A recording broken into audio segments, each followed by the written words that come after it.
النبي من حرج قرآن کا وما كان على النبي من سبحان اللہ کہنا سبحان اللہ شروع پر سبحان اللہ کہتے قرآن پر سبحان اللہ کہتے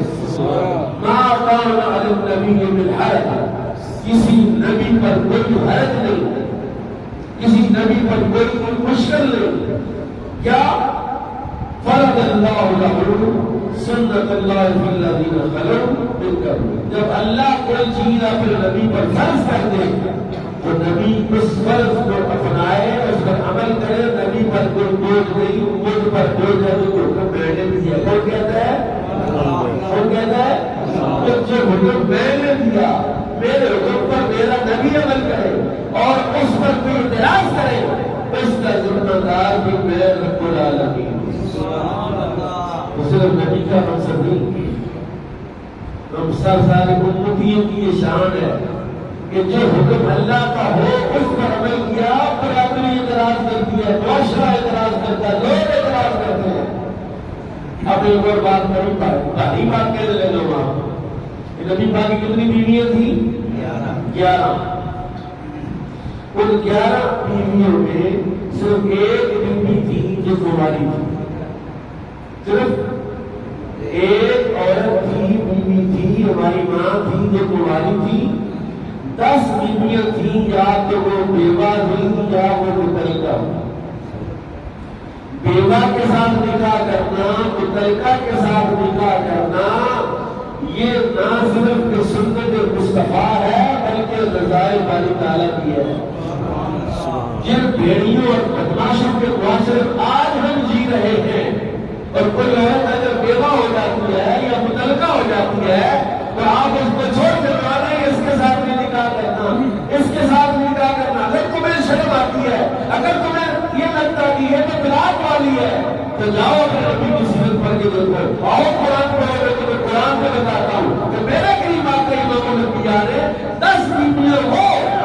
جن کے شوہر فوت ہو گئے وہ شہید ہو گئے یا جن کے شوہر میں ہے وہ انہوں نے ان کو طلاق دے دی میرے آقا نے پسینے سے لگایا نکاح بھی کیا اور ان کی کفالت بھی فرمائی اگر تمہیں اللہ نے توفیق دی ہے تیرے محلے میں تیرے خاندان میں تیرے قرب و جوار میں کوئی عورت ایسی ہے جو بیوہ ہو گئی ہے جس کو طلاق ہو گئی ہے اور وہ بیچاری در بدر ہے اور تو طاقت بھی رکھتا ہے تیرے پاس استعداد بھی ہے تیرے پاس سکت بھی ہے پہنچ بھی ہے اور تو اس کے نکاح کر کے اس کو اپنی بیوی بنا کے اس کی کفالت بھی کر سکتا ہے دیکھ نیلی چھت والا رب تم کو اور رحمت والا اور اگر تم نے اپنے بند کر دی تو وہ کدھر جائے گی بیچاری جانتا ہے یہ بدماشوں کا معاشرہ ہے یہ بھیڑیوں کا معاشرہ ہے یہ غلیظ لوگوں کا معاشرہ ہے جہاں عورتوں کی طرف دیکھنا اور عورتوں سے اپنے مفاد اٹھانا اب تو خدا کا خوف نہیں کہا اب تو میں سمجھ اور زیادہ ضروری ہو گیا ہے کہ وہ دو سے 3 سے نکاح کرو لیکن کریں کیا وہ کہا رنجل جا کے ہم آج بولا دے لینا کہ جناب سیدھے کڑی طریقے سے ہو گیا ہے سیدھا اس مسجد میں جایا گیا آپ جہاں اس طرح کی باتیں ہوتی ہے یہ قرآن پڑھ رہا ہوں یہ سیرت مصطفیٰ ہے تو میرے قریب آقا امام الانبیاء نے 10 عورتوں کے ساتھ نکاح کیا کئی دن میں 2 بار کو بیوہ حضرت خدیجہ کبریٰ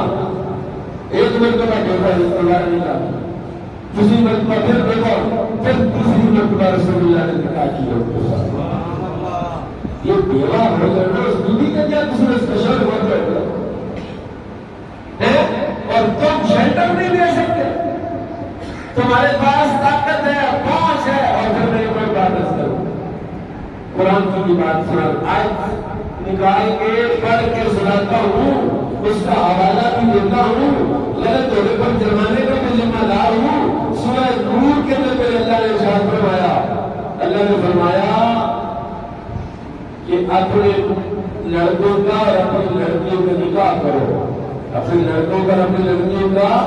وَأَنْكِحُوا الْأَيَامَ مِنكُمْ وَالصَّالِحِينَ مِنْ عِبَادِكُمْ وَإِمَائِكُمْ إِنْ يَكُونُوا فُقَرَاءَ يُغْنِيهِمُ اللَّهُ مِنْ فَضْلِهِ یہ قرآن کی آیت کا سورہ نور ہے اور آیت نمبر 32 ہے وَأَنْكِحُوا الْأَيَامَ مِنكُمْ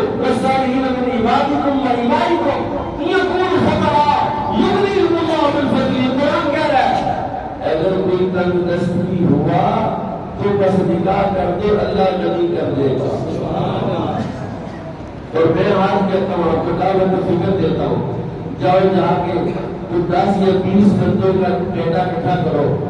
کہ نکاح سے پہلے ان کے مالی حالات کیا تھے اور نکاح کے بعد مالی حالات کیا ہے.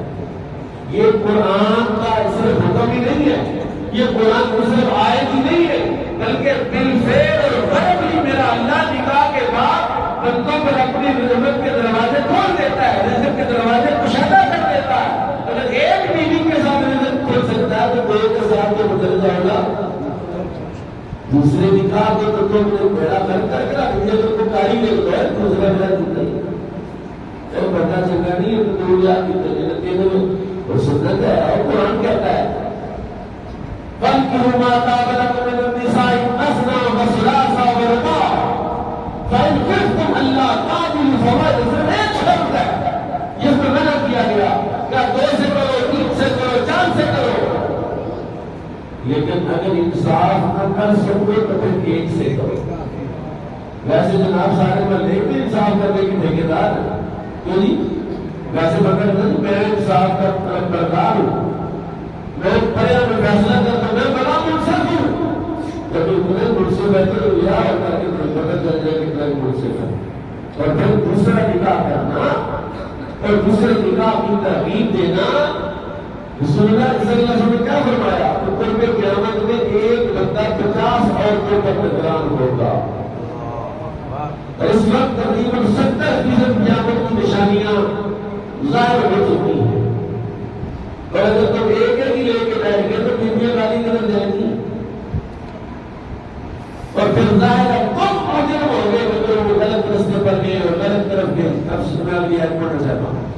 قرآن کہتا ہے ما كان للنبي من حرج فيما فرض الله له. اگر حضور کہتے ہیں کہ میرا تو نکاح پہلے نکاح 4 5 6 بیویاں ہیں تو یا اللہ تو میرا نکاح زینب کے ساتھ نہیں کر رہا تھا، کیسے تم ہوگا؟ اللہ کہتا ہے میں نے میرا نکاح اس کے ساتھ کیا اور فرمایا سنت اللہ فی الذین خلوا من قبل. اللہ کا یہ طریقہ آپ سے پہلے نبیوں میں جاری ہو گیا کہ کسی نبی کی 100 بیوی ہے تو کسی نبی کی 300 بیوی ہے. کتنی 100 عورتوں کے ساتھ نکاح نہیں جائز تھا، 300 عورتوں کے ساتھ نکاح جائز تھا. جاؤ حضرت داؤد علیہ السلام کی سیرت کا مطالعہ کرو، حضرت سلیمان علیہ السلام کو پڑھو، انبیاء کو پڑھو. اور ایک نبی میں شہوت زیادہ نہیں ہوتی، ایک نبی کی ذمہ داری ہوتی ہے کہ وہ جو نبوت کا فیضان ہے وہ زیادہ سے زیادہ لوگوں تک پہنچائے. اور رسول اللہ کے نکاح کی حکمتیں ہیں، اگر آپ بڑے کسی دن میں بیان کرو گے اس کو کہ رسول اللہ نے حی بن اختر کی بیٹی کے ساتھ نکاح کیا. کتنے یہودی حضور کے نکاح کی وجہ سے پکے مسلمان ہو گئے. آپ نے قبیلوں اور خاندانوں کے اندر نکاح کیا اور اس نکاح کی وجہ سے انہیں رسول اللہ کو سمجھنے کا موقع ملا. وہ بیوی جو اپنے خاندان کے لوگوں کو مزاج کو جانتی تھی، جب رسول اللہ کے نکاح میں آئی حضور کا اس نے اخلاق دیکھا، اس نے اپنے خاندان اور معاشرے میں جا کے بتایا کہ وہ تو ایسے ایسے ایسے ہیں. لوگ متاثر ہوتے کلمہ پڑھ کے مسلمان ہوتے ہیں. رسول اللہ کا تو نکاح کرنے کا مقصد تبلیغی تھا، لیکن یہ تو 9 ازواج ہیں یا 11 بیویاں رسول اللہ کی. جناب سیدنا داؤد علیہ السلام کی جو 100 بیوی ہے، حضرت سلیمان علیہ السلام سے